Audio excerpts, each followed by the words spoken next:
सुमितले यो अमाजनदेखि मगाएको अरे हेडफोन मगाएको त्यो बुक जस्तै आएको रहेछ। अब बेलुन सेलुन पड्काउ होइन, खतरा अनबक्सिङ हान्दैछु। उसले नेल कटरको चाकु लिएर ल खोलिसक्यो होइन। केटाउ अब हेरौँ भित्र के निस्किँदो रहेछ। कम्ती न ओरिजिनल सामान जस्तै के हो अरे? वान प्लस ब्रान्ड हो अरे। ल यो निस्क्यो होइन, लास्टमा रातै रातो रहेछ तारवाला। ल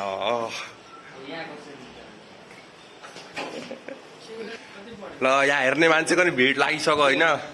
केटाउ हेरिहाल। यही हो मालिक हेडफोनको। गजब बेइज्जती। उसलाई डर पनि लागिरहेछ हेर्न। ल यो निस्किहाल्यो होइन केटाउ, हेडफोन निस्किहाल्यो। अब लगाएर टेस्ट हान्दैछ यो। वाह कत्रा हिरो। वाह राति अब त राति जान्नै पर्दैन। वाह